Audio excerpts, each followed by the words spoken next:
Good evening, PHS. This is Mr. Scanlon with a brief Stateliner update. The beginning of the school year went incredibly well, and things have moved very quickly. Students and staff have been working with Chromebooks in class and at home now for nearly 3 months, with only a handful of issues to report. And with one marking period in the books, we're already approaching the holiday season. Fall athletics have wound down, and preparations have begun for the 114th Thanksgiving game against Easton at Fisher Field and Lafayette College, and already snowflakes are in the air.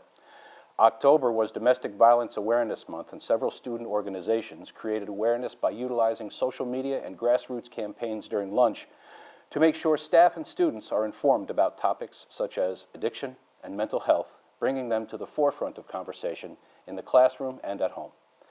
Forensics has begun their competition season, as well as our drama club, which will present 2 short Marvel plays this Friday and Saturday. Tickets are still on sale online. We held our second trunk or treat before Halloween, and there were 37 student groups representing PHS and putting on a show for the younger kids in town and the surrounding communities.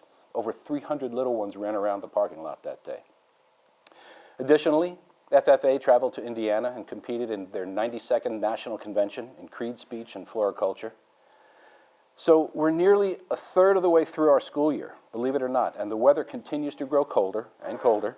And every year this means we spend more and more time inside. Unfortunately for some, this means more time on social media doing things that are negative, hurtful, and disruptive to the vast majority of you who are fantastic young adults and great students.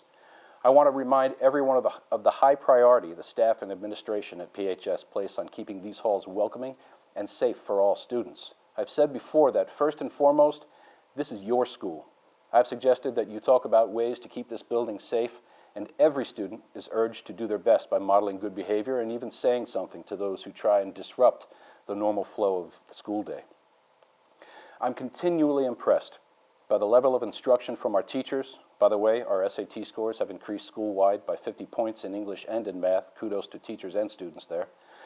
The impressive participation by students in classes, clubs, sports, and supporting all athletic teams here at PHS. And it is because of your overall legendary sense of tradition and positive behavior that the entire staff of the high school, including support staff, teachers, building administration, and district staff, are committed to doing everything we can to maintain this type of environment. So as I've said before, you have our support. If and when a small percentage of students choose to bring outside drama or conflict into this building, the rest of the students who are here to learn and grow can rest assured that those other students will be removed from this environment and, when necessary and appropriate, prosecuted so that you can focus on what you are here to do. For now, that means focusing on schoolwork and participating in and supporting our long list of student organizations and athletics. Most notable these days, getting ready for the morning of November 28th. As always, thanks PHS, and go Liners.